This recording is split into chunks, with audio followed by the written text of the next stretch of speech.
A widowed millionaire sees two children kneeling by his wife's coffin during the funeral service. But when he hears their prayer, he freezes and starts to cry. The oppressive silence of the chapel was broken only by the occasional sound of sniffles and the muffled whispers of condolences. Jack Thornton, imposing in his custom-tailored black suit, stood like a statue in front of the polished mahogany coffin. His eyes, usually sharp and calculating, were now dull and distant, fixed on the serene face of Sarah, his wife of 3 decades. Sarah's death had been as sudden as it was unexpected. A cerebral aneurysm, the doctors said. One moment she was laughing over breakfast, her eyes gleaming with that sparkle Jack loved so much. The next moment, she was gone, taking with her the only genuine warmth in Jack's meticulously constructed life. While the guests moved like silent shadows around the chapel, Jack observed them with an almost clinical detachment. Top-level executives, business partners, prominent figures in society, all there to pay their last respects. But for Jack, their presence felt more like a social obligation than a true expression of mourning. His gaze roamed over the well-dressed crowd, noting the rehearsed expressions of sorrow, the firm handshakes exchanged in corners, and the furtive glances in his direction.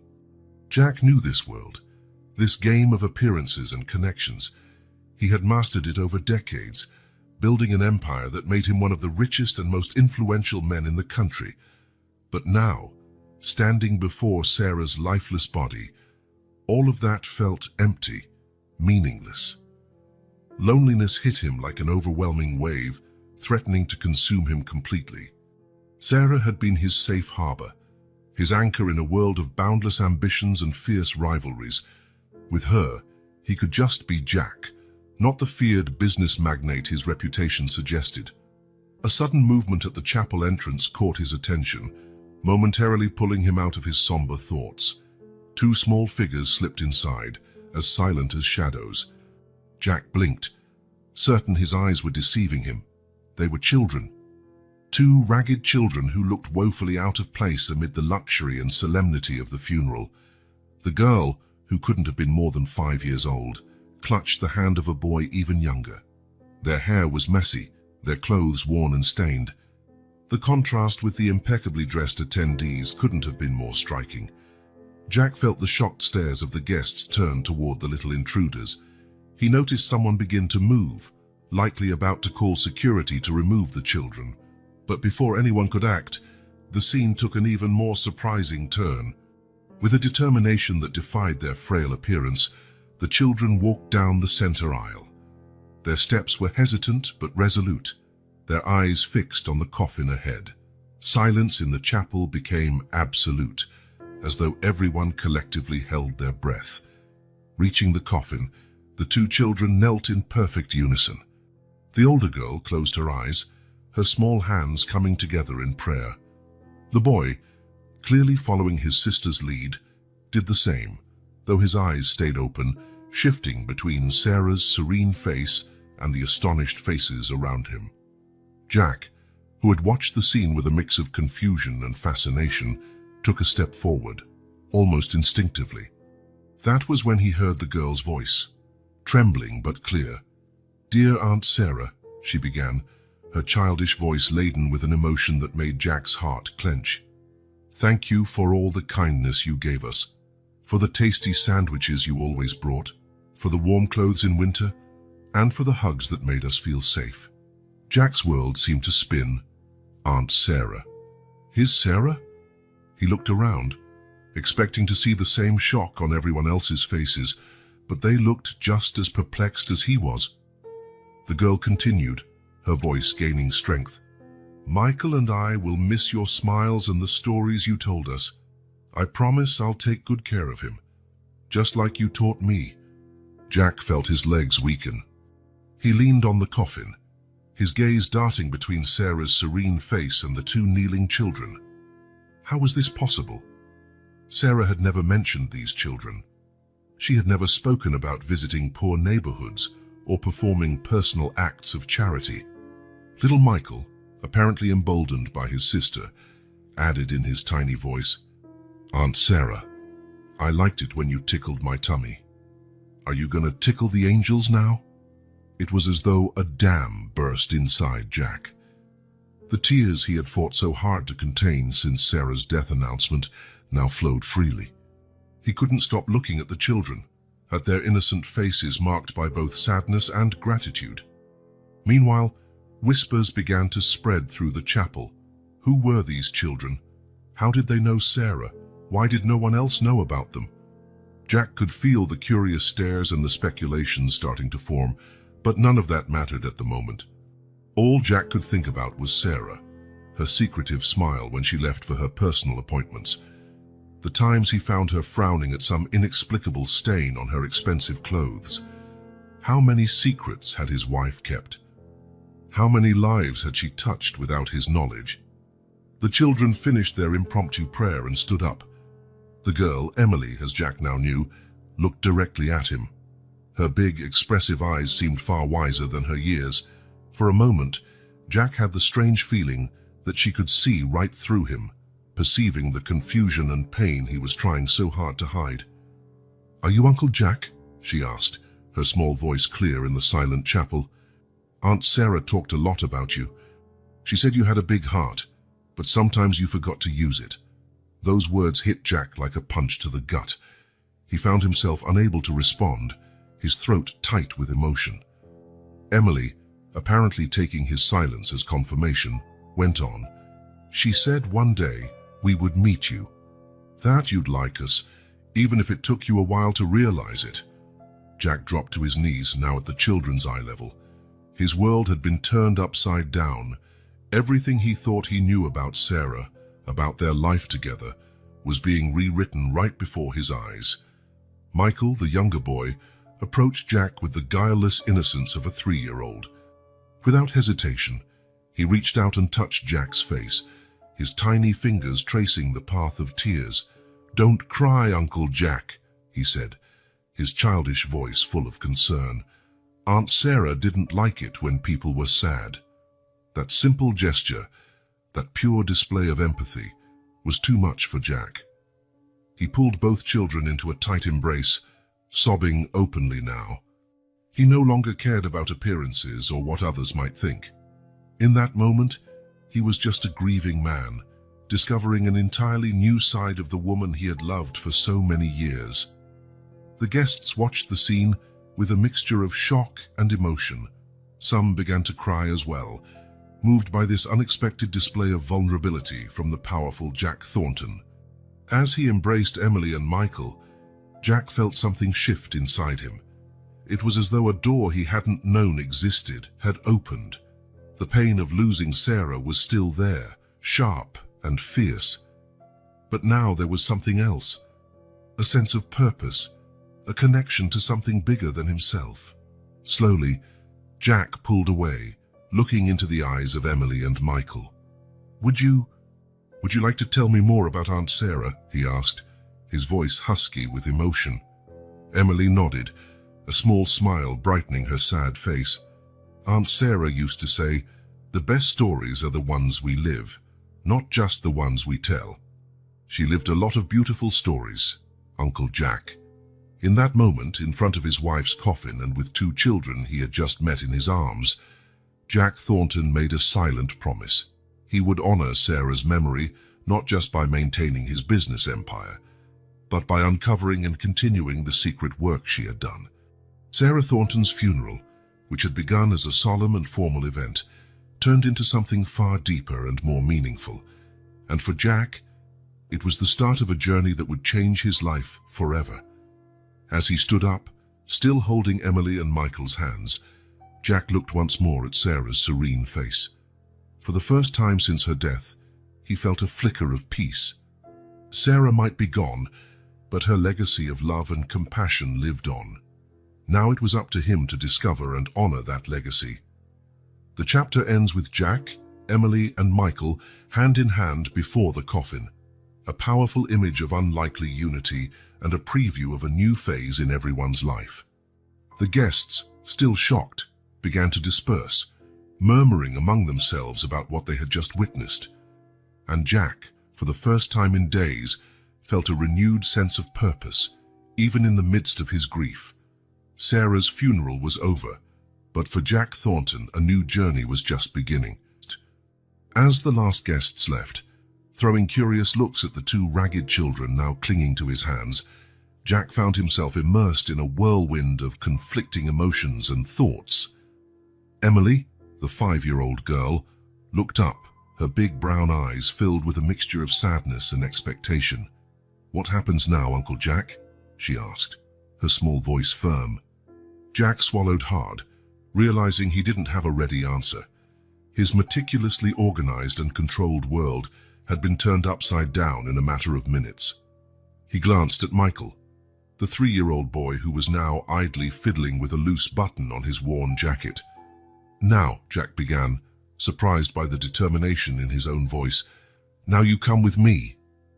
The words came out before he could really think of the implications, but as he said them, Jack felt it was the right thing to do. Sarah had cared for these children in secret. Now it was his turn to honor that commitment. As Jack led Emily and Michael out of the chapel, memories began to flood his mind. Flashbacks of Sarah, always so elegant and composed, blended with newly formed images of his wife in a completely different setting. Sarah Thornton adjusted the scarf covering her usually impeccable blonde hair and looked around the narrow, run-down alley. The contrast between her designer coat and the peeling walls was striking, but Sarah didn't care about appearances here. She knocked softly on the worn wooden door. After a few moments, the door opened, revealing the tired but hopeful face of a middle-aged woman. "Mrs. Thornton," the woman whispered, a mix of reverence and gratitude in her voice. "Thank you for coming. The kids, they've been so excited." Sarah smiled as she entered the small apartment. The smell of mildew and reheated food hit her, but she barely noticed. Her eyes were fixed on the two small figures peeking out from behind a tattered couch. "Aunt Sarah!" Emily shouted, running to wrap her arms around Sarah's legs. Michael, still unsteady on his toddler feet, followed close behind with arms outstretched. Sarah knelt down, hugging both children tightly. "My darlings," she murmured, tears shining in her eyes. "How are you doing? Are you eating well? Sleeping well?" As the children chatted excitedly about their days, the older woman watched with a mixture of admiration and sadness. "I don't know what we'd do without you," she said softly. Ever since she left, it's been so hard." Sarah stood, holding Emily and Michael by the hands. "Mrs. Gomez, please, there's no need to thank me. It's the least I can do." She paused, a flicker of guilt crossing her face. "I just wish I could do more. Bring them to..." "Mrs. Gomez shook her head. "You're already doing more than you should. I know it's not easy with your position, your husband." Sarah sighed. "Jack is a good man," she said, more to herself than to Mrs. Gomez. He just needs time to see beyond the business world. One day I'm sure he'll understand." Jack blinked, returning to the present. He was standing beside his limousine, with Emily and Michael staring at the luxurious vehicle in awe. "Is it a magic car, Uncle Jack?" Michael asked, his eyes wide. Jack couldn't hold back a small smile. "No, Michael, it's just a big, comfortable car. Come on, get in. We're going home." As the driver, visibly puzzled by the presence of the children, opened the door, Jack felt his phone vibrate. It was his lawyer, probably already informed about what had transpired at the funeral. Jack ignored the call. There would be time for explanations and legal matters later. Right now, his priority was Emily and Michael. The ride to the Thornton mansion felt surreal. Jack watched the children alternate between fascination at the limousine's luxuries and moments of deep sadness, clearly thinking of Sarah. Emily, especially, seemed to carry a burden beyond her years, constantly checking on Michael, adjusting his worn clothing, whispering words of comfort. When the limousine finally passed through the imposing gates of the Thornton estate, Jack felt a mix of relief and apprehension. How would he explain this to his family? How would he care for two small children? What had Sarah expected him to do? The mansion, An imposing three-story structure with Greek columns and meticulously groomed gardens looked even more grand and intimidating through the children's eyes.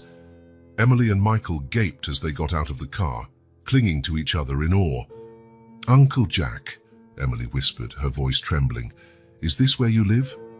Jack nodded, suddenly aware of how his life must look to children who had likely never seen anything beyond their impoverished neighborhood. "Yes, Emily. And now, for a while, it's where you'll live too." No sooner had he spoken those words than the front door opened, revealing Amanda, Jack's younger sister. Her face, usually composed, showed a mixture of confusion and disapproval. "Jack," she began, descending the front steps, "what's going on? Who are these children?" Jack took a deep breath, bracing himself for what would undoubtedly be a difficult conversation. "Amanda, these are Emily and Michael. They are children Sarah cared for.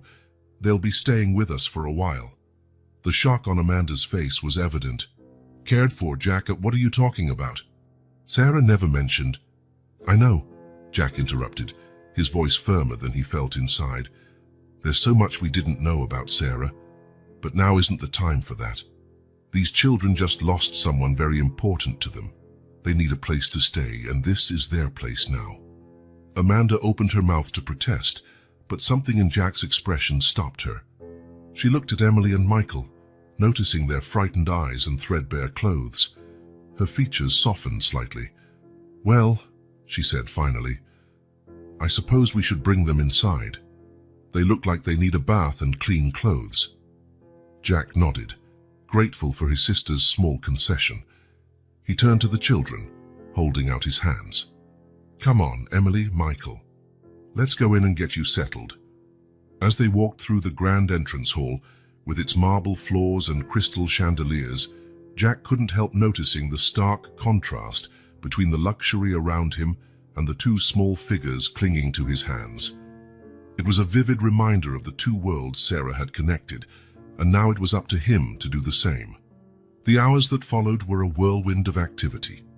Amanda, overcoming her initial shock, took charge, organizing baths, finding borrowed clothes from relatives' children who occasionally visited, and preparing a makeshift meal in the mansion's kitchen. Jack looked on, feeling both grateful for his sister's efficiency and completely out of his depth. He was a master in boardrooms and high-level negotiations, but here, confronted with two frightened and hungry children, he felt utterly lost. During dinner, while Emily and Michael devoured sandwiches as if they'd never seen food before, the reality of the situation finally hit him. These weren't just kids Sarah occasionally helped. Based on what Emily had said at the funeral and how they spoke of Aunt Sarah, it was clear his wife's involvement went far beyond simple charity. "Emily," Jack began hesitantly, "could you tell me a little more about how you met Aunt Sarah?" Emily swallowed a big bite of her sandwich, tears filling her eyes at the mention of Sarah. "It was after Mommy left," she said quietly. "Grandma Maria was very sad, and there wasn't money for food. Aunt Sarah showed up one day with bags full of good stuff. She said she was our guardian angel." Michael, his face smeared with jelly, added, "Aunt Sarah told pretty stories about princesses and dragons and knights." Jack felt a lump in his throat. Sarah had always had a soft spot for fairy tales, something he used to think was a bit silly for a woman of her stature. Now he saw the power of those stories through these children's eyes. "And did she visit you often?" Jack asked, trying to keep his voice steady. Emily nodded vigorously. "Every week, sometimes twice. She brought food, clothes, and toys too. Sometimes she took us to the park." Jack closed his eyes for a moment, remembering those Saturday afternoons when Sarah said she was going shopping or meeting friends. How many of those afternoons had she spent with Emily and Michael? How had he not noticed? Night fell, and it soon became clear the children were exhausted.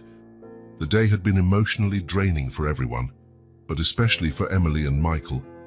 Jack led them to one of the guest rooms, large enough to comfortably accommodate the two of them. While helping Emily settle into the enormous bed, Jack noticed the wonder in her eyes at the silk sheets and plush pillows. "It's like sleeping on a cloud, and Uncle Jack," she whispered, her eyes already heavy with sleep. Michael, however, seemed a bit uneasy. He clung to Jack, reluctant to let go of his hand. "Stay here, Uncle Jack," he pleaded, his big eyes fearful in the dim light. Jack hesitated. He wasn't used to dealing with children, let alone comforting them at bedtime. But something in Michael's gaze touched him deeply. Without overthinking, he sat on the edge of the bed. "Okay, Michael, I'll stay until you fall asleep," he promised, surprised by the tenderness in his own voice. Emily scooted closer, hugging her younger brother. "Don't worry, Mikey, we're safe here. Aunt Sarah said Uncle Jack would take care of us, remember?" Emily's words hit Jack like a punch to the stomach. Sarah had talked about him to these children. She trusted that he would care for them. The weight of this unexpected legacy pressed down on his shoulders. As the children drifted off, Jack remained seated, lost in thought. His life had changed irrevocably in the past 24 hours. He had lost Sarah, discovered a completely unknown side of his wife, and now found himself responsible for 2 children he barely knew. When he was certain Emily and Michael were deeply asleep, Jack slipped out of the room. In the hallway, he found Amanda waiting with a worried expression. "Jack," she began in a hushed tone, "we need to talk. What are you thinking? We can't just adopt 2 kids off the street." Jack raised his hand to silence his sister. "They're not street kids, Amanda. They're children Sarah loved, and for now, they stay." Amanda frowned. "But Jack, think about the legal implications and the media. What will your shareholders say? This could affect the business." "Enough!" Jack snapped, louder than he intended. He paused, glancing at the closed door behind which Emily and Michael slept, then continued more quietly. "Amanda, I understand your concerns, but not now. Tomorrow we'll deal with lawyers, the press, everything, but tonight, just let me process this, okay?" Amanda looked like she wanted to argue, but something in her brother's exhausted expression made her back off. "All right, Jack, but tomorrow we need a plan." After Amanda left, Jack found himself wandering the mansion's corridors, his footsteps echoing in the silent night. He stopped outside Sarah's office, a room he rarely entered, respecting his wife's personal space. With a deep breath, he turned the handle and entered. The soft scent of Sarah lingered in the air, making his heart tighten. His eyes scanned the bookshelves, framed photos, and little decorative items Sarah had collected on her travels. Each object seemed to tell a story, one he now realized he didn't fully know. Jack sat in Sarah's chair, running his fingers over the polished surface of the desk. That was when he noticed a small leather-bound notebook, partially hidden beneath some papers. Curious, he picked it up and opened it. Sarah's elegant handwriting filled the pages. They weren't business notes or social commitments as he expected. They were stories, fairy tales, some familiar, others apparently original. In the margins were little doodles and notes. "Emily loved the brave princess. Tell Michael about the friendly dragon." Tears blurred Jack's vision as he flipped through the notebook. Each page revealed more of Sarah's generous heart, of her secret life dedicated to bringing joy and hope to 2 children in need. On the last page, a recent entry caught his eye. "Dear Jack, if you're reading this, something must have happened to me. I know you must be confused and maybe even hurt that I kept Emily and Michael a secret, but, my love, I know you. I know your heart, even if sometimes you hide it from yourself. These children need you now, and perhaps you need them too. They have so much to teach about unconditional love, about finding joy in the little things. I trust you to take care of them, to show them the wonderful man I know you are. Be patient, Jack. With them and with yourself. Love always finds a way. With all my heart, Sarah." Jack closed the notebook, pressing it against his chest. Sarah's words echoed in his mind, challenging him, encouraging him. In that moment, sitting in his late wife's office, surrounded by memories and facing an uncertain future, Jack Thornton made a decision. He would honor Sarah's wish. He would care for Emily and Michael, no matter what challenges lay ahead. With new resolve, he stood and walked to the room where the children slept. Gently, He opened the door and watched them. Emily and Michael were curled up together, their faces peaceful in sleep, unaware of the dramatic changes in their lives. "I promise, Sarah," Jack whispered into the darkness. "I'll take care of them. I'll learn to be the man you always knew I could be." As he quietly closed the door, Jack knew the days ahead would be challenging. There would be legal issues, explanations to give, new routines to establish. But for the first time since Sarah's death, he felt a spark of hope. The sun was starting to rise, painting the sky in soft shades of pink and gold. A new day was dawning, bringing the beginning of a journey Jack never could have imagined. With Sarah's notebook clutched in his hands and the promise made in his heart, he braced himself for whatever the future might bring.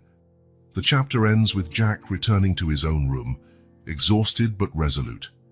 He places Sarah's notebook on the bedside table and, for the first time in days, falls asleep with a gentle smile on his lips, dreaming of brave princesses, friendly dragons, and the unconditional love that has the power to transform lives.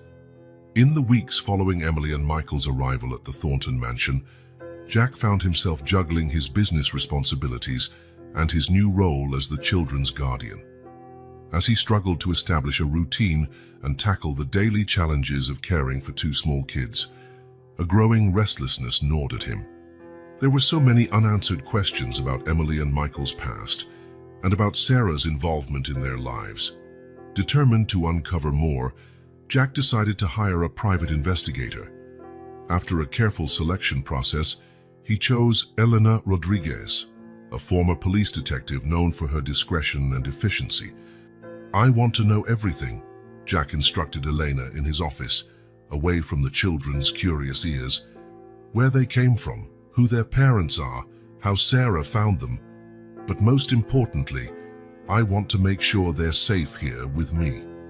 Elena nodded, her keen eyes assessing Jack. "Understood, Mr. Thornton.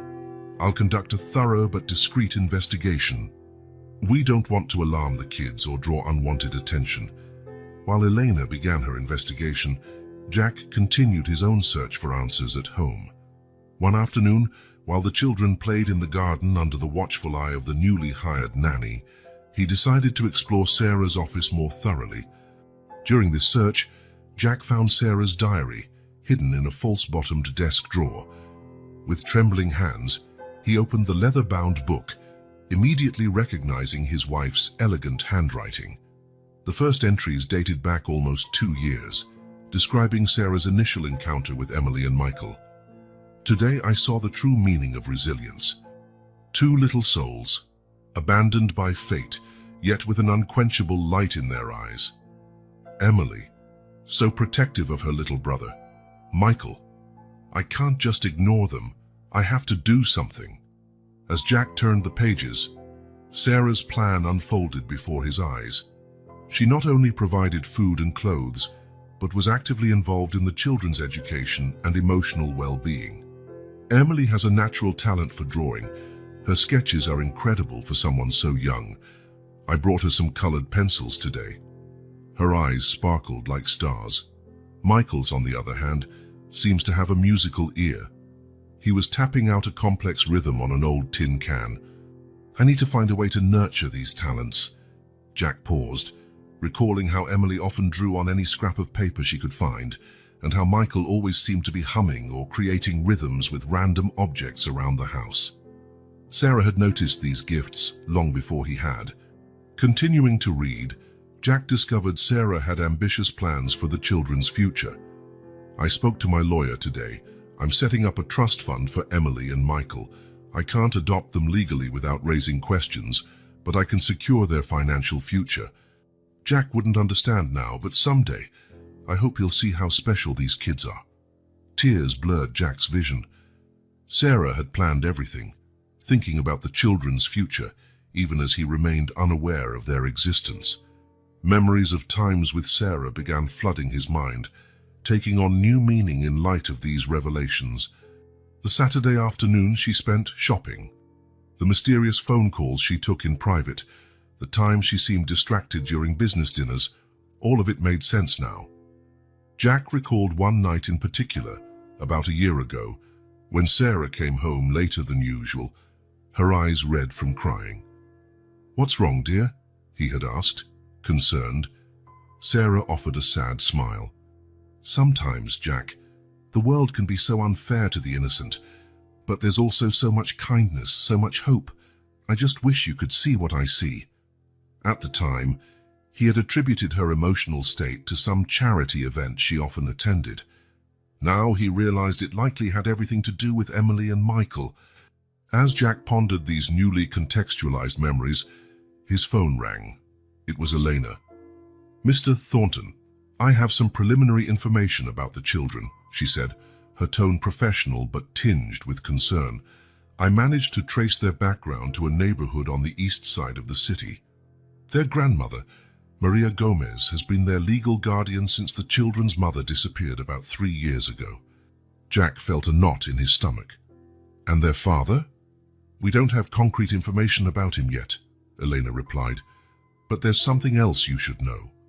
It appears that the children's mother, Lisa Gomez, was recently spotted in town." Jack's heart raced. The possibility that the children's biological parents could reappear had never even crossed his mind. "What does that mean, Eleanor?" he asked, his voice tense. "So far, nothing concrete," she assured him. "But I think we should be prepared for the possibility that she may want to make contact with the kids." After hanging up, Jack sat in silence, Sarah's diary still in his lap. The day's revelations weighed heavily on him. On one hand, he was amazed by the depth of Sarah's love and dedication to Emily and Michael.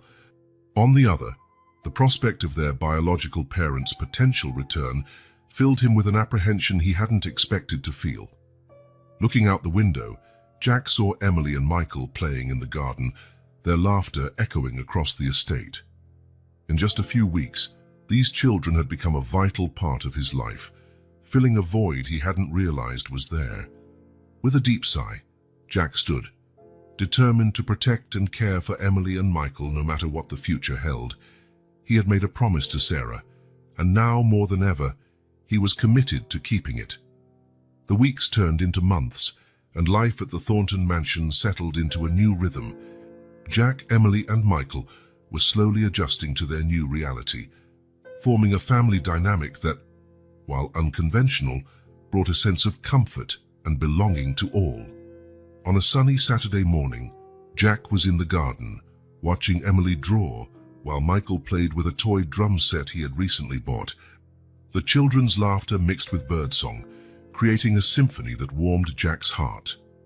It was in that moment of peace that his phone rang, bringing news that would shake the fragile balance they had built. "Jack, we have a problem," came the tense voice of his press secretary, David Tease, on the other end of the line. "Robert Hawthorne just gave an interview. He talked about the children." Jack felt the blood run cold in his veins. Robert Hawthorne was his longtime business rival, known for his ruthless tactics and lack of scruples. "What exactly did he say, David?" "He insinuated there's something suspicious about your sudden adoption of 2 street kids," David explained, frustration clear in his voice. "He's suggesting it's a PR stunt or something worse." Jack closed his eyes, feeling a wave of anger and worry. "Send me the details, I'll handle this." Ending the call, Jack looked at Emily and Michael, his heart tightening. How could he protect them from this kind of maliciousness? In the days that followed, the situation deteriorated rapidly. The sensationalist press latched onto the story, wildly speculating about Jack's motives. Headlines like "Business Tycoon in Adoption Scandal" and "Jack Thornton's Secret Children" appeared in tabloids and gossip sites. The pressure peaked when Jack received a call from the Child Services Department. "Mr. Thornton, we've received complaints regarding the children in your care. We need to schedule a visit to assess the environment." Jack felt a surge of panic. The idea of losing Emily and Michael was unbearable. He knew he had to act quickly to protect not just his reputation, but more importantly, the children who had become so precious to him. That night, after putting the kids to bed, Jack met with his legal and PR teams. The discussion was heated, with differing opinions on how to proceed. "You need to distance yourself from the children, Jack," argued one of his lawyers, "at least temporarily. It's the only way to calm this storm." Jack shook his head emphatically. "No, absolutely not. I promised Sarah I would look after them, and that's exactly what I'm going to do." After hours of debate, Jack made his decision. He would face the accusations head-on, telling his story and Sarah's to the world. The next morning, Jack called a press conference. Standing before a crowd of journalists, cameras and microphones, he took a deep breath and began, "A few months ago, I lost my beloved wife, Sarah. On the day of her funeral, I discovered a side of her I never knew, a side full of compassion and dedication to two wonderful children, Emily and Michael. Sarah had cared for them in secret, planning their future and filling their lives with love." Jack paused, his voice thick with emotion. "When I met Emily and Michael, I saw in them the legacy of Sarah's love. I decided to honor that legacy by caring for them as if they were my own. This was not a business decision or a PR stunt. It was a decision of the heart." He went on to detail how Sarah had met the children, her plans to help them, and how, in just a few months, Emily and Michael had transformed his life. "I know many question my motives," Jack concluded, his voice firm. "But I invite anyone who doubts to spend a day with us. See for yourselves the love and joy these children have brought to our home. Emily and Michael are not a burden or a strategy. They are a blessing, and I am committed to giving them all the love and support they deserve." The press conference had an immediate impact. Jack's honesty and emotion touched many hearts, changing the narrative overnight. Messages of support began flooding social media and the Thornton Company headquarters. In the days that followed, Jack greeted the social workers with confidence. He guided them through the mansion, showing them the children's rooms, filled with toys and drawings. Emily and Michael, initially shy, soon opened up, telling the visitors about their days with Uncle Jack. The investigation concluded the children were well cared for and happy. Although the situation was unconventional, it was clear Jack was providing a loving, stable home. With the media storm calming down, Jack was able to fully focus on Emily and Michael again. He reduced his hours at the office, prioritizing time with the children. Together, they established new routines. Mornings began with family breakfasts, something Jack hadn't done in years. He discovered he loved hearing Emily excitedly recount her dreams, and Michael's attempts at jokes that rarely made sense, but always made him laugh. Jack became more actively involved in the children's education. He helped Emily with her homework, marveling at her curiosity and thirst for knowledge. For Michael, he hired a music teacher, watching with pride as the boy blossomed in his lessons. Evenings were often spent in the garden, where Jack read stories to the kids, the same stories Sarah had written in her notebook. Sometimes Emily would ask to illustrate the scenes, and Jack was amazed by her talent. One particularly sunny Sunday, Jack decided to take the children to the local park, something he hadn't done since his own childhood. Watching Emily run across the playground and helping Michael climb the slide, Jack felt a wave of joy so unexpected it nearly overwhelmed him. "Look, Uncle Jack." "I'm flying," Michael yelled from the swing, his face lit with excitement. Jack laughed, gently pushing the swing. "You sure are, champ. You're the best flyer I've ever seen." Meanwhile, Emily came over, holding out a small bouquet of wildflowers she had gathered. "These are for you, Uncle Jack," she said shyly, "because you make us happy." In that moment, holding the flowers with Michael laughing in the background, Jack felt something shift within him. The pain of losing Sarah was still there, but now it was accompanied by a new sense of purpose and joy. Back at the mansion, Jack noticed how much had changed. The once silent halls now echoed with laughter and music. The walls, formerly adorned with expensive abstract art, now proudly displayed Emily's colorful drawings and Michael's scribbled attempts at writing. Jack realized he himself had changed. The ruthless executive, focused solely on business, was giving way to a more patient, compassionate man.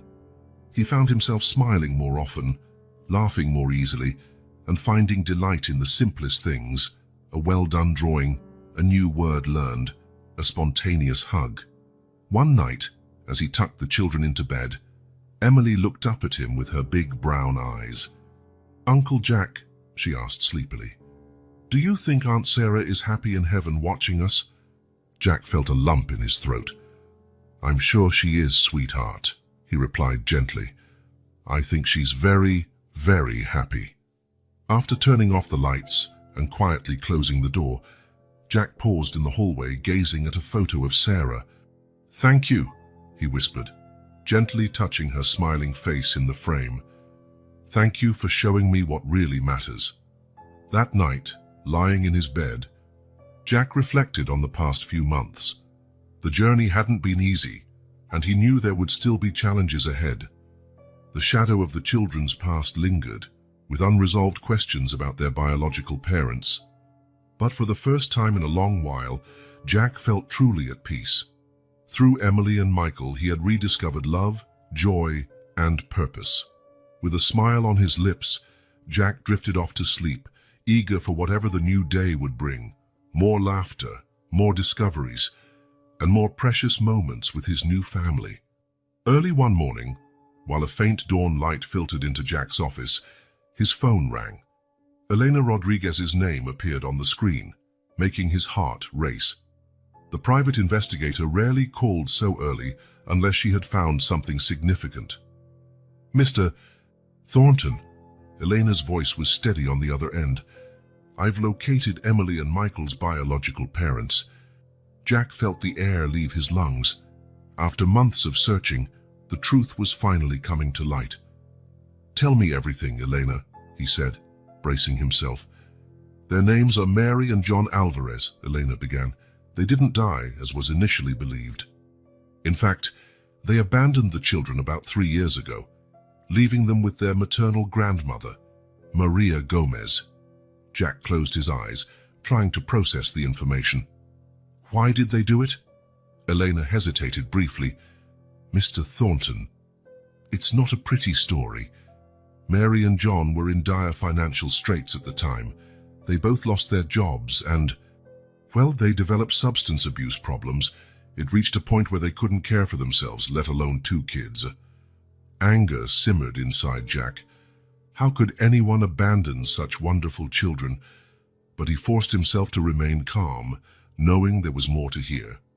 "And where are they now?" he asked, fearing the answer. "Here in the city," Elena replied. "They've spent the last 2 years in a rehabilitation program. They've been clean for 18 months, both have steady jobs, and they want to reconnect with the kids." Jack felt as if the ground had disappeared under his feet. Mary and John wanted back into Emily and Michael's lives. What would that mean for the children? For him? "Do they know where the kids are?"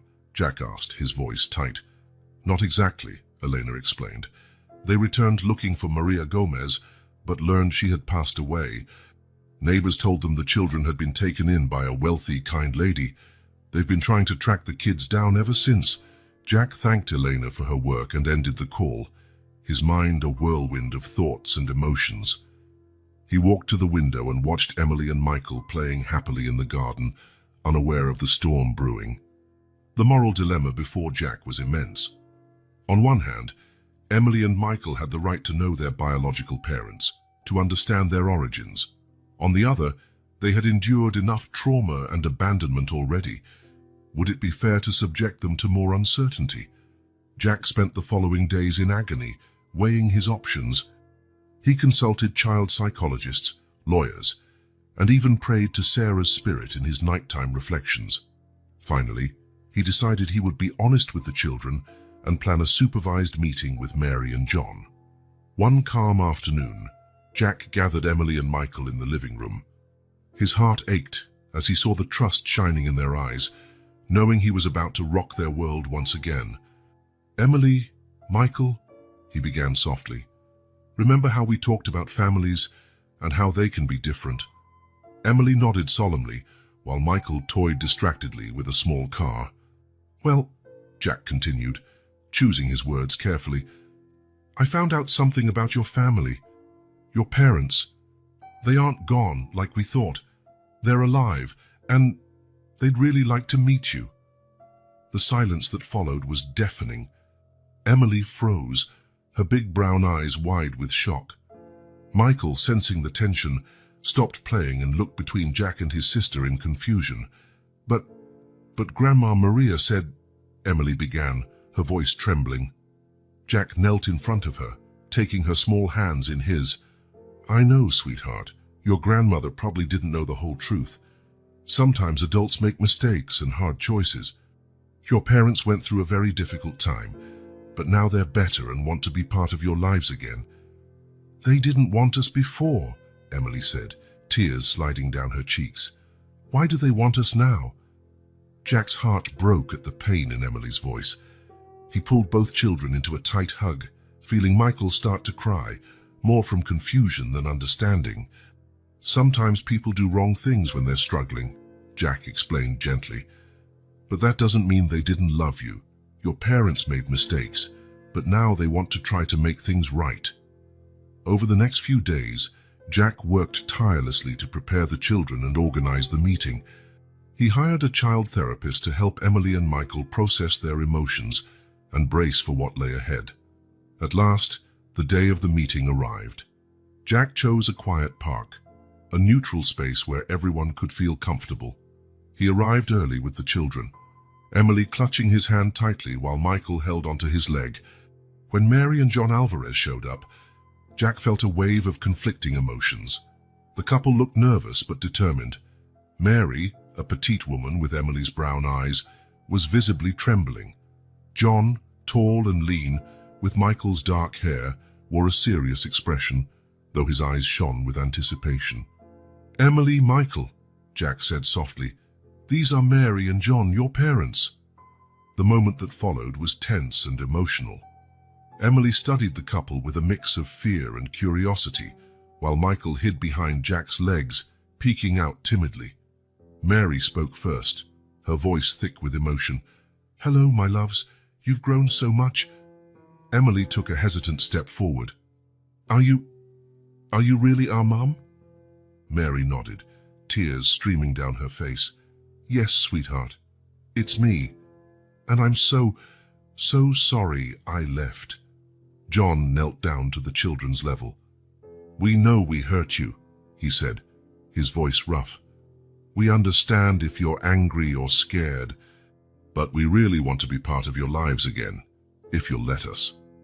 Michael, encouraged by John's gentle tone, took a tiny step out from behind Jack. "Do you like cars?" he asked timidly, holding out his favorite toy. John smiled, his eyes lighting up. "I love cars. Can you show me how yours works?" As Michael cautiously moved closer to John, Emily stayed at Jack's side, watching the scene with wary eyes. "It's okay," Jack whispered to her. "I'm here with you. We can take it slow." The rest of the afternoon was filled with both awkward and heartwarming moments. Mary and John shared stories of the children's early childhood, showing photos they had kept all those years. Emily and Michael fluctuated between curiosity and caution, sometimes moving toward their parents, at other times seeking the familiar comfort of Jack. Jack watched the interactions closely, his heart heavy but hopeful.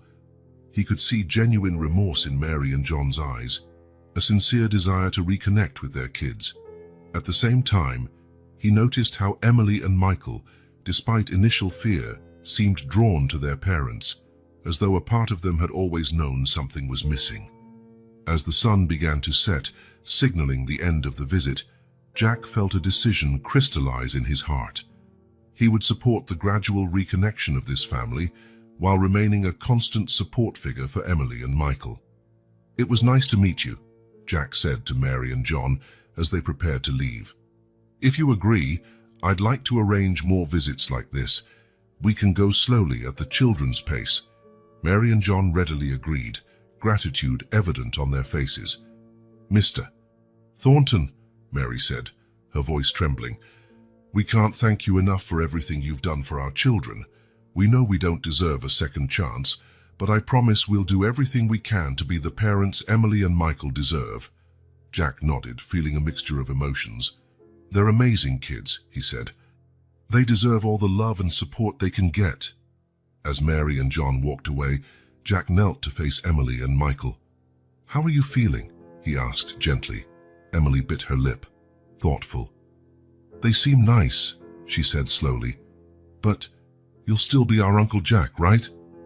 Jack felt his heart tighten with emotion.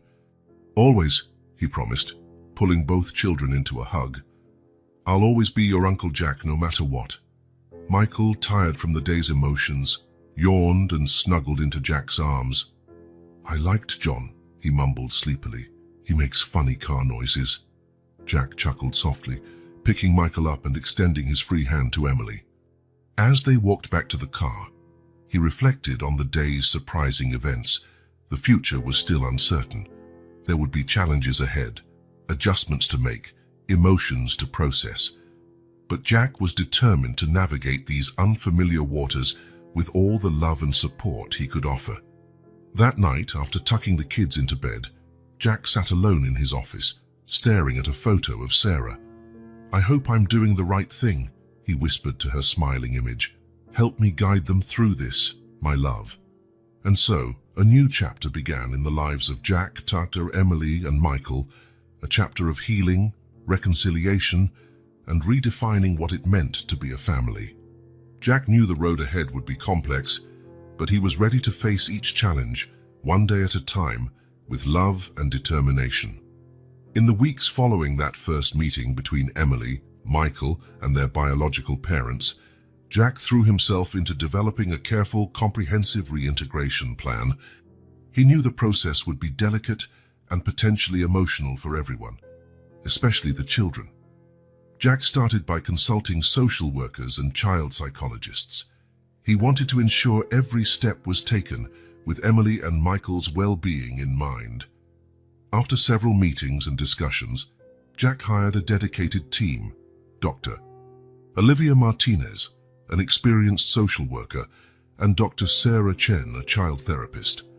"The most important thing is to maintain the children's emotional stability," Dr. Chen explained during one of the initial planning sessions.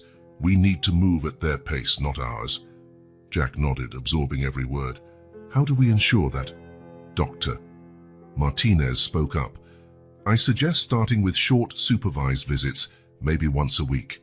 We can gradually increase frequency and duration as the children become more comfortable." Following the professional's guidance, Jack laid out a detailed schedule for the next few months. The visits would begin as 1-hour sessions on Saturdays, always with Jack and a therapist present. Over time, they would assess progress and adjust the plan accordingly. In parallel with planning the visits, Jack also focused on ensuring Mary and John were stable enough to reconnect with their children.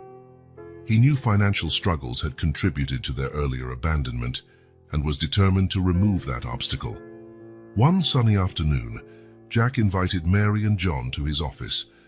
The couple looked uneasy, clearly intimidated by the luxurious surroundings. "I want to make it clear, I'm committed to helping you rebuild your relationship with Emily and Michael," Jack began, his voice firm but gentle. "But to do that, we need to ensure you're both in a stable, healthy position." Mary and John exchanged apprehensive glances. "We understand," John said hesitantly. "We're working hard, saving every penny." Jack raised a hand, gently interrupting.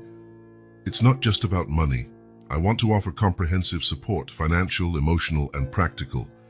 I'm willing to help with housing, continuing education, therapy, whatever it takes to help you become the best parents possible for Emily and Michael."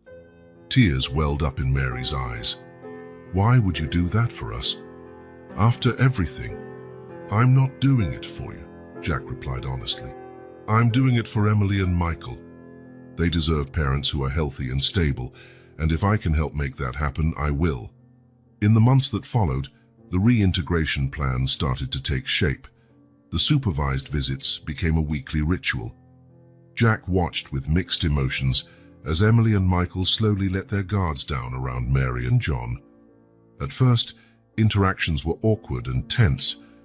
Emily, in particular, kept her distance, But over time, guided by patient therapists, small moments of connection began to emerge.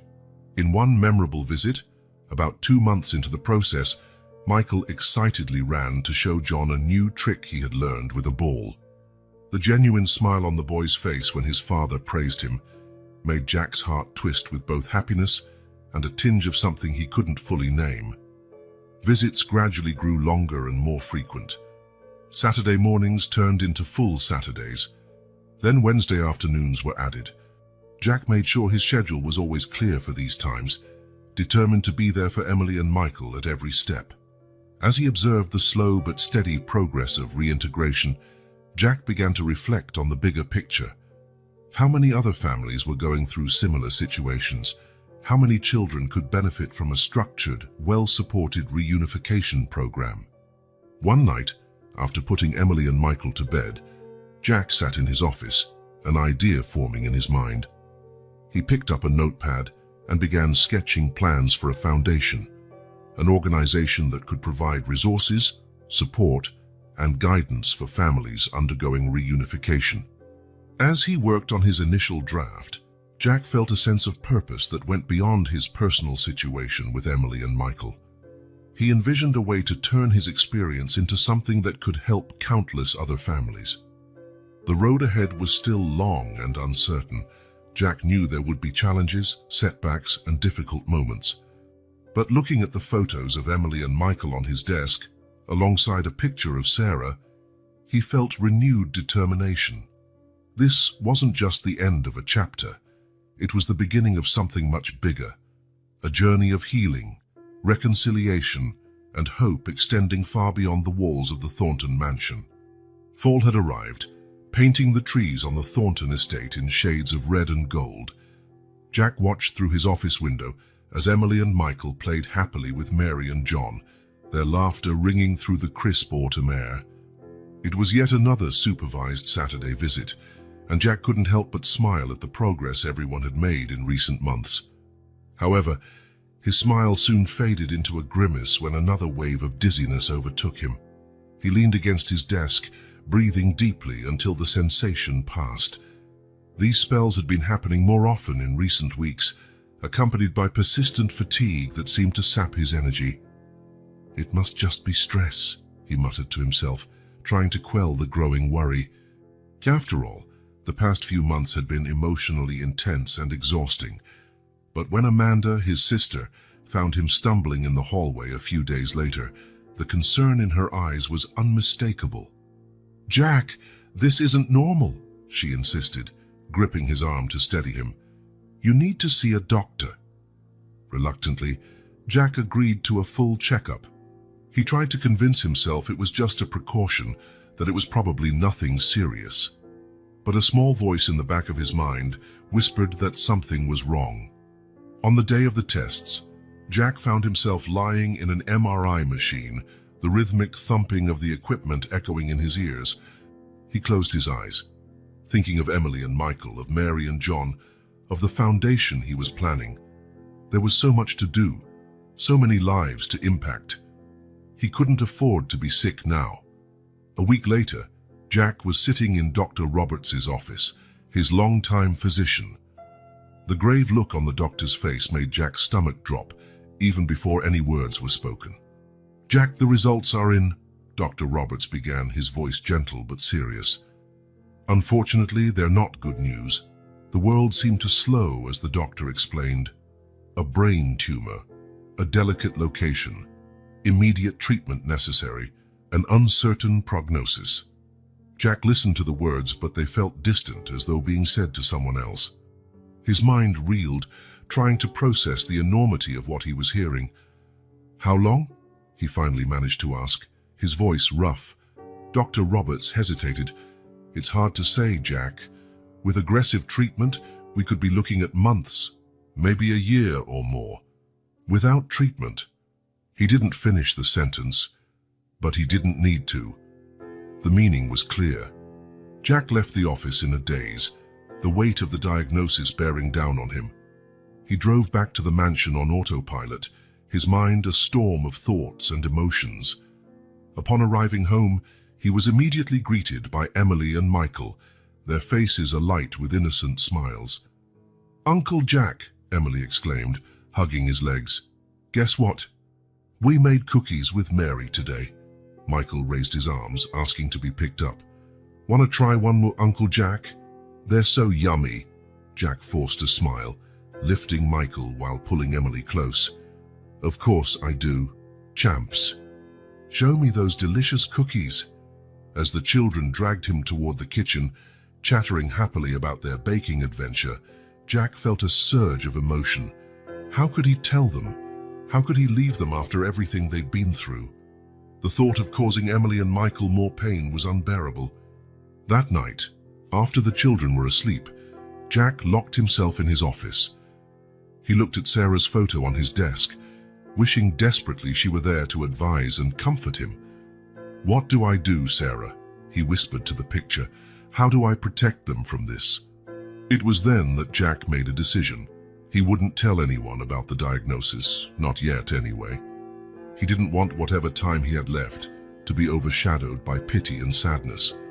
Instead, he would use it to secure the brightest, safest future possible for Emily and Michael. With renewed determination, Jack switched on his computer and got to work. He spent the entire night reviewing and expediting his plans for the children's reintegration with Mary and John. If his time was limited, he had to make sure the transition went smoothly and successfully. In the days that followed, Jack began his treatment in secret. He scheduled chemotherapy and radiation sessions for times when the children were at school or with Mary and John. On days when the side effects were especially brutal, he retreated to his room, claiming to be busy with an important project. Despite the exhaustion and pain, Jack forced himself to maintain a facade of normalcy. He continued attending the supervised visits, watching with a mix of joy and sadness as Emily and Michael's bond with their parents grew stronger each week. Meanwhile, Jack threw himself into launching the foundation. He worked tirelessly, often into the early hours, setting up the legal and financial framework. The Sarah Thornton Foundation, as he decided to call it, would be dedicated to helping vulnerable families, with a special focus on reunification programs. One afternoon, while reviewing some documents for the foundation, Jack had a sudden thought. He picked up the phone and called Elena Rodriguez, the investigator who had found Mary and John. "Elena," he said as soon as she answered, "I need your help again. I want you to find other families in situations similar to Emily and Michael, families separated by difficult circumstances, but with the potential for reunification." Surprised but intrigued, Elena agreed to start digging immediately. Jack knew these families would be the first to benefit from the foundation, a legacy he hoped would continue long after he was gone. As the days turned into weeks, Jack felt his body weakening, but his resolve only strengthened. He devoted every spare moment to preparing for Emily and Michael's future. One evening, after putting the kids to bed, Jack sat down with his trusted lawyer, Thomas Act, in his office. "I need you to draft some documents," Jack said, his voice tired but firm. "First, I want to set up a trust fund for Emily and Michael. It should cover all their future needs, education, healthcare, housing, everything." Thomas nodded, taking notes. "And about the children's guardianship?" he asked cautiously. Jack paused, the weight of the question pressing on his heart. "We'll prepare 2 scenarios. In the first, custody will transfer fully to Mary and John, assuming they remain stable and continue to make progress. In the second, if for some reason they can't take full responsibility, I want my sister Amanda to be named guardian, with Mary and John retaining extensive visitation rights." He paused again, taking a deep breath before continuing. "As for the foundation, I want to ensure it has the resources and leadership to keep operating no matter what happens to me. Let's establish a diverse, experienced board of directors." Thomas looked at Jack with concern. "Jack, these are quite comprehensive preparations. Is there something you're not telling me?" Jack forced a weary smile. "Just being cautious, Thomas. With everything that's happened in the past months, I've realized how important it is to be prepared for anything. In the weeks that followed, Jack divided his time between his secret medical treatments, caring for the children, overseeing Mary and John's reintegration, and his frenetic work on the foundation. Despite his best efforts to hide his condition, people around him began noticing changes. He'd lost weight, his skin was paler, and sometimes he simply ran out of energy. Emily, always perceptive, confronted him one night while he was tucking her into bed. "Uncle Jack," she said, her big brown eyes full of worry, "are you sick?" Jack felt his heart squeeze painfully. He hated lying to Emily, but he couldn't bear the thought of upsetting her. "I'm just a little tired, sweetheart," he replied, forcing a smile. "It's been a busy time at work." Emily studied him for a moment, clearly unconvinced. "Promise you'll be okay?" she asked in a small voice. Jack felt tears welling up. He pulled Emily into a tight hug, wishing he could make that promise. "I'll do my best, Emily," he whispered. "I'll always do my best for you and Michael." That night, after the children were asleep, Jack allowed himself a moment of vulnerability. Sitting alone in his office, he cried silently, the reality of his situation hitting him full force. He was dying, and no matter how he planned or worked, he couldn't shield Emily and Michael entirely from the pain ahead. Yet even in his darkest moment, Jack clung to hope. He thought of Mary and John's progress, of the love they clearly felt for their children. He thought of the foundation, which was already beginning to make a difference in other families' lives. And he thought of Emily and Michael, their resilience, their capacity for love despite everything they'd endured. With a deep breath, Jack dried his tears and got back to work. He didn't know how much time he had left, but he was determined to use every second building a better future for the children who had stolen his heart. Winter came in earnest, and Jack continued his silent battle. Each day was a struggle against fatigue and pain, but he refused to give up. He was present at every supervised visit, at every foundation meeting, at every precious moment with Emily and Michael. One cold December afternoon, as he watched the kids build a snowman in the garden with Mary and John, Jack felt a wave of calm wash over him. It wasn't resignation, but a peaceful acceptance. He had done everything he could to prepare Emily and Michael for the future. Now he could only hope the love they'd shared and the lessons they'd learned would be strong enough to carry the children through whatever lay ahead. "Uncle Jack!" Michael's excited voice pulled him from his thoughts. "Come see our snowman!" Jack smiled, ignoring the throbbing pain in his head. "I'm coming, champ," he replied, standing slowly. As he walked toward the laughter and joy in the garden, Jack made a silent promise. No matter what happened, he would keep fighting, for as long as he could, for Emily and Michael's future, and for the legacy of love and compassion Sarah had inspired. The chapter ends with Jack joining the children and their parents in the garden, his face lit by a genuine smile as he helps place the hat on the snowman. For a moment, the pain and fear are forgotten, replaced by the simple joy of being present, of belonging to something greater than himself.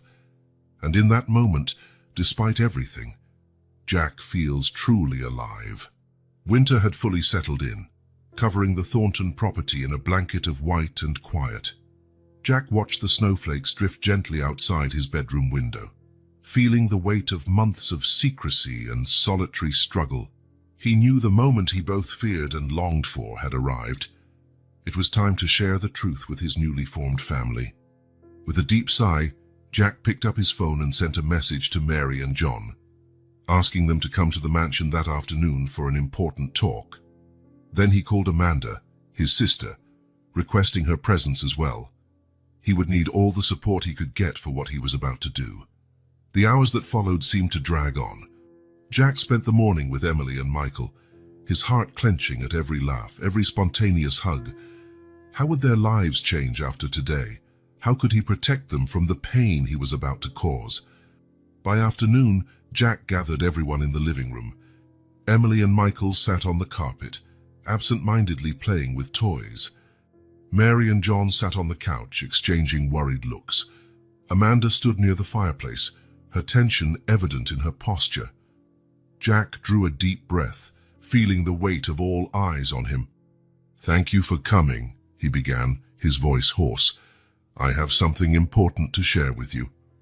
He paused, searching for the right words. How did one explain something so devastating to children who had already been through so much? How did one prepare adults who were just beginning to rebuild their lives for another blow?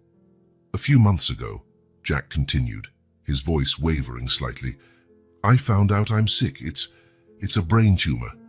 The silence that followed was deafening. Jack saw shock and disbelief reflected in every face. Amanda brought a hand to her mouth, tears welling in her eyes. Mary gripped John's hand, both looking pale. Emily finally broke the silence. "Sick like Aunt Sarah?" she asked, her voice small and fearful. Jack felt his heart shatter. He knelt in front of Emily and Michael, taking their little hands in his own. "Not exactly like Aunt Sarah, sweetheart, but it is very serious.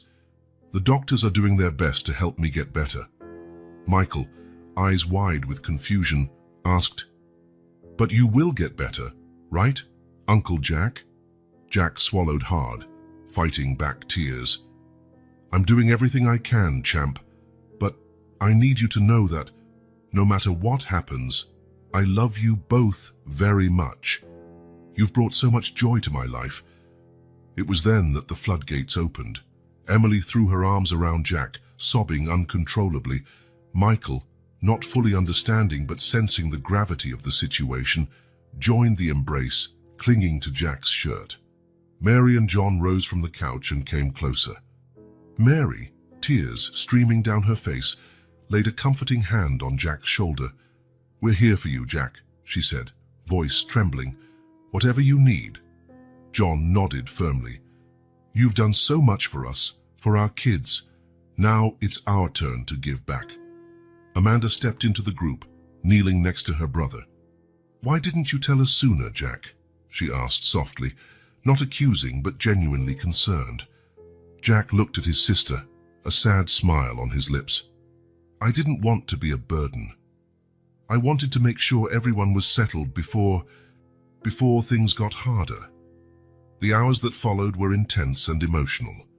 Together they cried, shared memories, and surprisingly, even laughed a little. Jack described his treatment, the challenges he was facing, and his determination to fight. Emily, her composure beyond her years, held Jack's hand and said with touching seriousness, "I'll take care of you, Uncle Jack, like you took care of me and Michael." Those simple words struck Jack deeply. He pulled Emily into a tight hug, marveling at the strength and love radiating from this small girl who had entered his life so unexpectedly. As the evening wore on, plans began to form. Mary and John offered to spend more time at the mansion, helping with the children and with Jack's care. Amanda promised to reorganize her schedule to be more present. "What about the foundation?" John asked, recalling the project Jack had mentioned in recent weeks.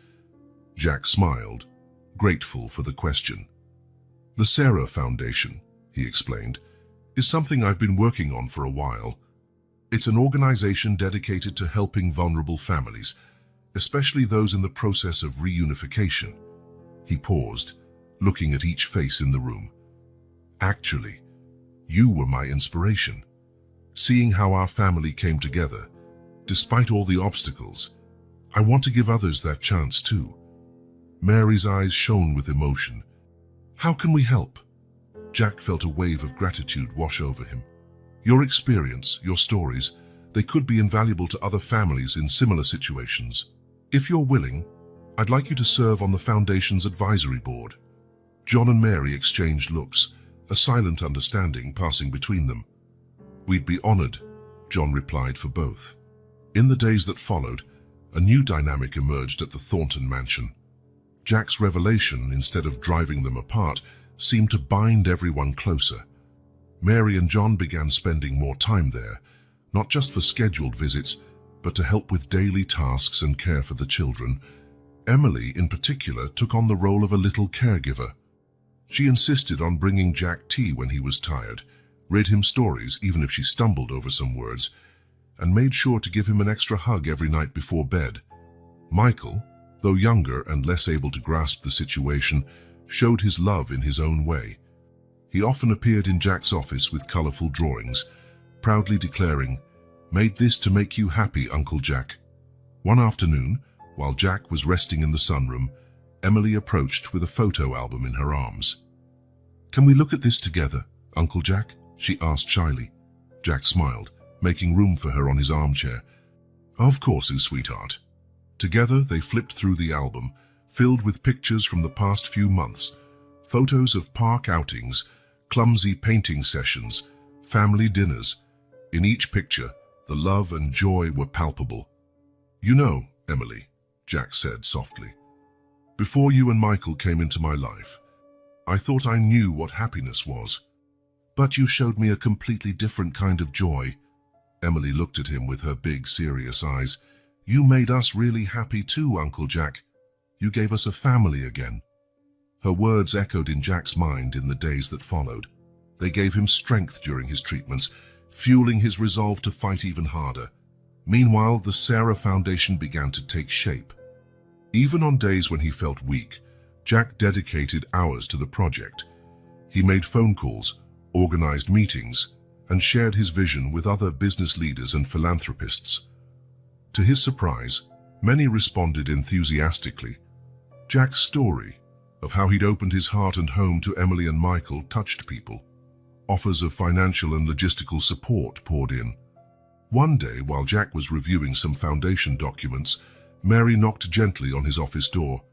"May I come in?" she asked hesitantly. "Of course, Mary. What's on your mind?" Mary sat down across from him, her hands twisting nervously in her lap. "Jack, I wanted to thank you. I wanted to, not just for taking care of Emily and Michael when John and I couldn't, but for believing in us, for giving us a second chance." Jack smiled kindly. "You two did all the hard work, Mary. I just gave you an opportunity." Mary shook her head, tears glistening in her eyes. "It was more than that. You could have kept us out entirely, kept the kids to yourself. But instead, you helped us become the parents Emily and Michael deserve." She paused, taking a steadying breath. "And now, with your illness, Jack, I want you to know we'll do everything we can to honor your legacy, to raise Emily and Michael with the same love and compassion you've shown." Jack felt a knot in his throat. "Thank you, Mary. That means more to me than you could imagine." As the days turned into weeks, Jack continued his treatments with unwavering resolve. There were difficult days when pain and exhaustion were overwhelming, but there were also moments of unexpected joy and renewed strength. One such moment came when the Sarah Foundation launched its first pilot program, an initiative to support families in reunification, offering counseling, financial assistance, and educational resources. Jack was at the hospital for a treatment session when he received the news that the first family had been accepted into the program. Tears of joy ran down his cheeks as he read the details. A mother who had overcome drug addiction and was working to regain custody of her 2 children. "Look, Sarah," he whispered, gazing up at the sky through the hospital window. "We're making a difference. Your love is spreading." As winter gave way to spring, Jack faced each day with a mix of determination and acceptance. There were moments of deep frailty when the weight of his condition felt crushing, but the love of his family sustained him. Emily and Michael were constant sources of joy and motivation. Their laughter, spontaneous hugs, and unconditional love were the best medicine Jack could ask for. Mary and John, too, showed a level of dedication and growth that filled Jack with pride. One sunny April day, Jack had a particularly meaningful conversation with John. They were sitting in the garden, watching Emily and Michael play with a new set of soccer balls. "You know, John," Jack began, his voice calm yet firm, "when I first met you and Mary, I had my doubts. But seeing you now, how you've grown, how dedicated you've been to Emily and Michael, I'm genuinely impressed." John looked at Jack, emotion evident in his eyes. "It was all possible because of you, Jack. You gave us a chance when no one else would. You showed us what it means to be a real father." Jack smiled, feeling a mix of pride and nostalgia. "They're your children, John. I'm just the lucky uncle who got to be part of this journey." John placed a hand on Jack's shoulder. "You're much more than that, and you know it. To Emily and Michael, to Mary and me, you're family, and no matter what happens, you always will be." Those words stayed with Jack, warming his heart in the days that followed. They gave him strength during chemotherapy sessions and courage during sleepless nights of pain. Meanwhile, the Sarah Foundation continued to grow and thrive. More and more families were receiving help, their stories of hope and reunification rippling outward like waves in a pond. Even on days when Jack could barely get out of bed, he insisted on being updated about every new case and every small victory. During one such update, Amanda burst into Jack's room, her eyes shining with excitement. "Jack, Dr. Roberts called. He wants you at the hospital right away for some new scans." Jack's heart pounded. New scans could mean good or bad news. He steeled himself for both possibilities as Amanda helped him dress and drove him to the hospital.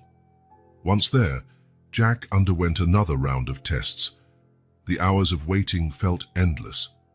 Emily and Michael had insisted on coming too, and were now sitting in the waiting room with Mary and John, everyone anxiously awaiting the results. Finally, Dr. Roberts appeared, a cautious smile on his face. "Jack," he began, "I have good news. The tumor is responding exceptionally well to treatment. It's shrinking at a rate we didn't expect to see so soon." The room erupted in exclamations of joy and relief. Emily and Michael jumped out of their seats, running to hug Jack. Mary and John exchanged hopeful looks, tears of happiness in their eyes. Jack, overwhelmed by emotion, could only nod his thanks to the doctor. He pulled Emily and Michael close, feeling the warmth of their small bodies and the vibration of their gleeful laughter. "This doesn't mean the battle is over," Dr. Roberts cautioned gently. "We still have a long way to go. But it's a very positive sign, Jack. You're fighting and you're winning." That night, back at the mansion, a small celebration took place. The kitchen was filled with laughter and the clamor of cheerful voices as everyone helped prepare a special dinner. Emily insisted on baking Jack's favorite chocolate cake, with Mary's patient help. Michael ran around excitedly, placing his colorful drawings all over the house, each one proclaiming, "Uncle Jack is the best." Sitting at the head of the dining table, Jack observed the scene with a heart brimming with emotion. He saw Emily's pride when she presented the slightly crooked but lovingly made cake. He saw Mary and John's growing confidence as they interacted with the kids, truly comfortable in their parental roles. He saw the relieved smile on Amanda's face, finally able to relax a bit after months of constant worry. When everyone was seated, Jack raised his glass of juice, alcohol was still off limits due to treatment, and cleared his throat. "I'd like to make a toast," he said, his voice thick with emotion. "To this amazing family we've built together, to Emily and Michael, who taught me the true meaning of unconditional love, to Mary and John, who proved that love and determination can overcome any obstacle, to Amanda, the best sister a man could ask for, and to Sarah," he paused, glancing up at the sky through the window, "whose love continues to guide and inspire us." A moment of emotional silence followed, before everyone lifted their glasses in response. "To family," they said in unison.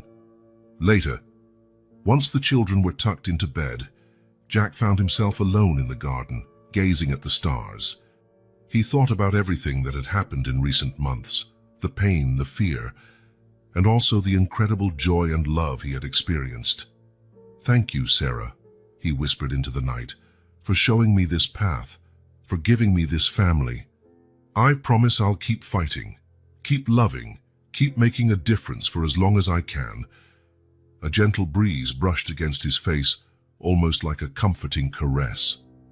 Jack smiled, feeling a peace he hadn't felt in a long time.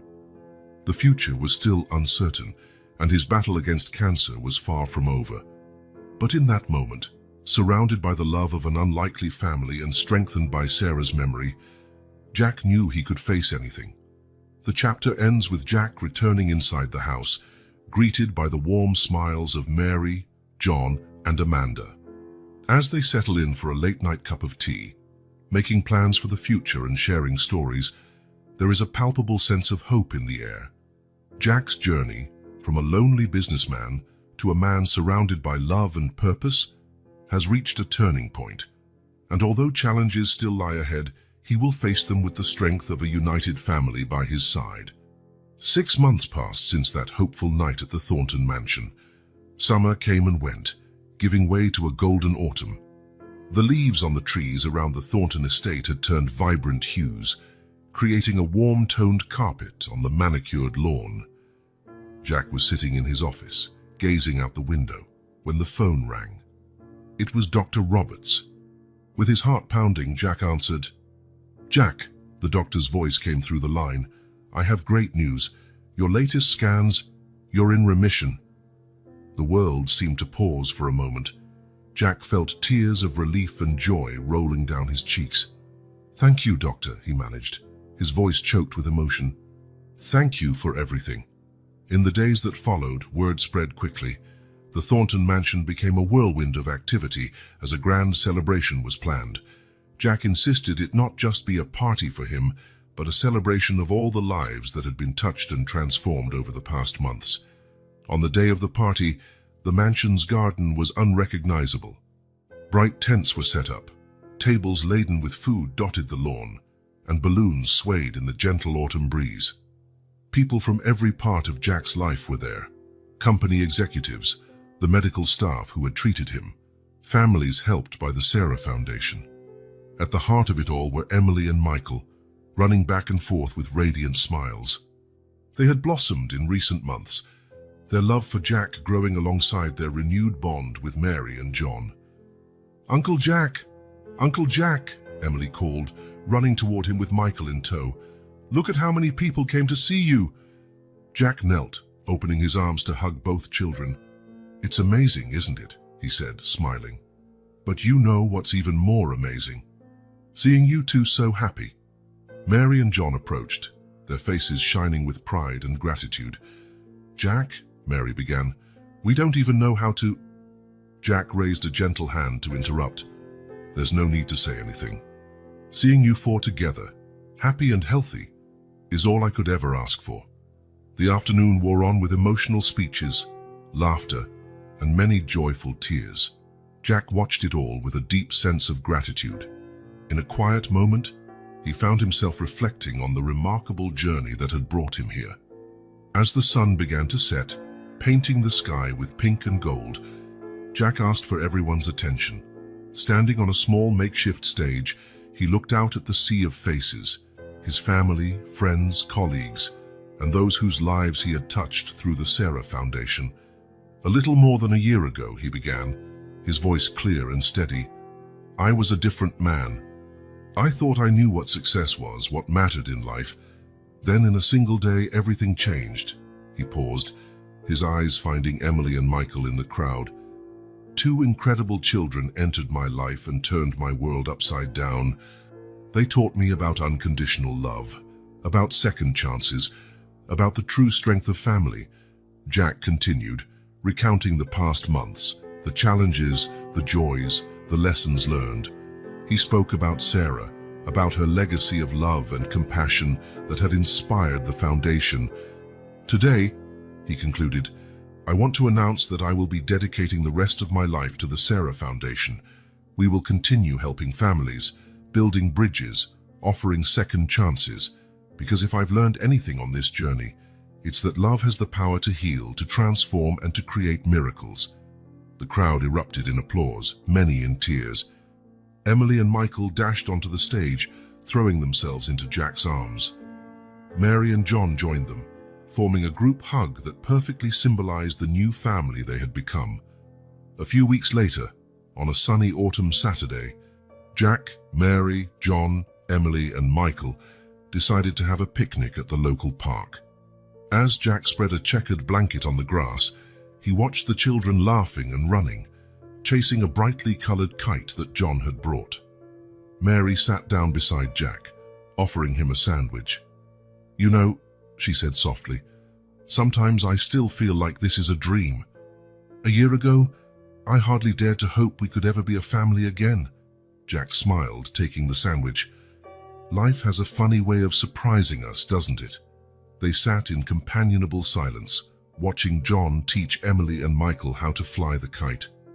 A gentle breeze made it dance against the blue sky, its bright colors contrasting with the golden leaves around them. "Jack," Mary said, her voice thick with emotion, "you will always be part of this family.